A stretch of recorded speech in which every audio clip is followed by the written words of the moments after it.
খেলা হবে। ঝুঁক্যাঙ্গা নেহি সালা। পুতিন কাকু কথা কম বলে, কাজ বেশি করে। আপনি দেখবেন পুতিন খুব সংক্ষিপ্ত স্পিচ দেয়, অর্থাৎ বক্তব্য দেয়, মানে খুব ঘন ঘন সাক্ষাৎকার বা আন্তর্জাতিক মিডিয়াতে আমাদের দেশের রাষ্ট্রপ্রধানদের বা যে একটা খায়েশ আছে না, পুতিনের এটা নাই। পুতিন হচ্ছে খুব শান্ত স্বভাবের একজন প্রাণী। আপনি দেখবেন যে হাসবে।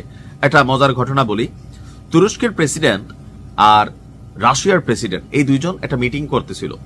রোমের বাহিরে বৈঠা ছিল পাকিস্তানের প্রেসিডেন্ট। তো দীর্ঘক্ষণ ধরে তারে আর ডাকতেছে না দেখা নিজে উঠা গিয়া ওই মিটিং এর মধ্যে ঢুকে গেছে, যেখানে এরদোগান এবং পুতিন কথা বলতেছিল। সিস্টেম ভাইগা পাকিস্তানের প্রেসিডেন্ট শাহবাজ তো আপনার মানে ওইখানে ঢুকে গেছে। তো এই দৃশ্য দেখা স্বাভাবিকভাবে বিরক্ত হওয়ার কথা পুতিন কাকু, বাট তিনি খুবই শান্ত স্বভাবের মানুষ। শাহবাজের একটা সোফার মধ্যে বসতে দিল, কথা বলল। মানে আমি এখানে যেটা বুঝাইলাম, অন্য দেশের যে কোনো কেউ হইলে এটা নিয়ে রিয়াকশন হইতো, বাট পুতিন পরিস্থিতিকে বিবেচনা করে কথা বলেন। তো কথা বলছি যে রমজান কাদিরে তুলে নিয়ে যাবে। গেল কয়েকদিন আগে পুতিনের বাসভবনে, খেয়াল আছে নিশ্চয়, হামলার কথা, রাশিয়ার প্রেসিডেন্ট ভবনে, যদিও কার্যকর হয় নাই। আর এই সকল কিছুর পরে বিরক্ত হইয়া মাইরাই দিছে এবার। এটা মাথার মধ্যে কি ছিল জানি না, তবে যা ঘটছে তা পুরা ইউক্রেনকে এক যুগে করে এরকম কাঁপাই দিছে, লাইক ভাইব্রেটর মেশিনের মতন। জিনিসটার নাম ছিল হাইপারসোনিক ক্ষেপণাস্ত্র, আর ভার্সনটা হচ্ছে ওরেশনিক। বলা হয়ে থাকে রাশিয়ার সামরিক অস্ত্র ভান্ডারে বিশ্বকে দাবা দাবা করার জন্য যে মেশিনারিজ গুলো আছে, এর মধ্যে গ্রেড 1 to 3 মধ্যে ওরেশনিক, যেটার মাথার মধ্যে পারমাণবিক ইকুইপমেন্ট লাগানোর পুরো সিস্টেম আছে। তবে কালকে কি দিয়া মারছে জানি না, ঘটনা ঘটছে অনেক বড় একটা। একদিকে পশ্চিমাদের ধাক্কা, যুক্তরাষ্ট্রের নানান কাহিনী, রমজান কাদিরকে নিয়ে টেনশন, বাসভবনে ঘুমাইতে পারবে না রাত্রে ঠিক মতো। এই সকল পরিস্থিতির পরে কাকুর বয়স যাই হোক, মাথা কি শান্ত থাকে? তবে কথা কম, কাজ বেশি, এই নীতিতে বিশ্বাসী ঝুঁকাঙ্গানি স্টাইলে মাইরাই দিছে।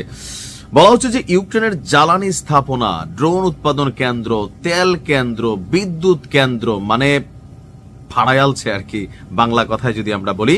রাত ভর টানা বেশ কয়েক ঘন্টা প্রথমে নর্মাল মানে মিসাইল গুলো মারা হয়েছে, ড্রোন মারা হয়েছে, ফাইনালি ফিনিশিং আপ করছে হচ্ছে এই ওরেশনিক হাইপারসোনিক মিসাইল দিয়ে।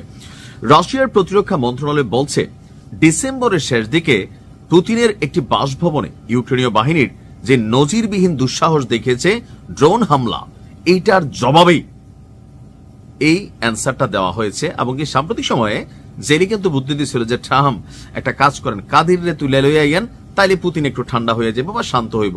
তো পুতিন বলতেছে যে আমি কি জিনিস আস্তে আস্তে টের পাবা। এখন আপনার ইউক্রেনের লবিভ অঞ্চলের গভর্নর বলছেন রাশিয়ার হামলায় ব্যাপক ক্ষয়ক্ষতি হয়েছে। বৃহৎ ভূগর্ভস্থ গ্যাসের যে সংরক্ষণাগারগুলো আছে সেগুলো ক্ষতিগ্রস্ত হয়েছে।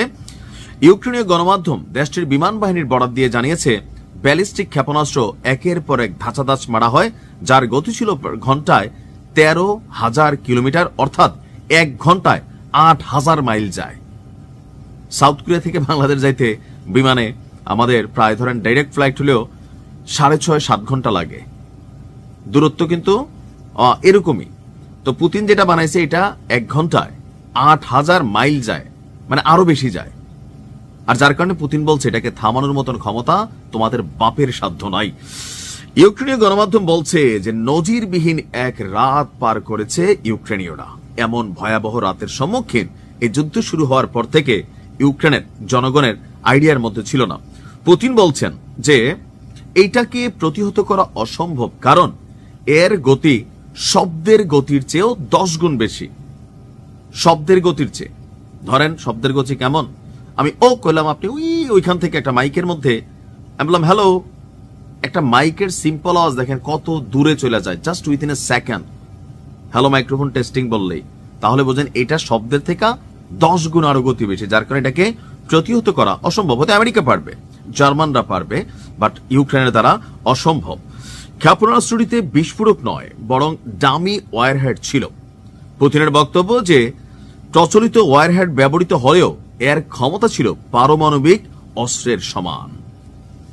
তবে এর পরেরটা কি মারবে সেটা পুতিন বলে নাই, বলছে যে শান্তিতে বিশ্বাসী, মাথা গরম করলে আওলাই দেব।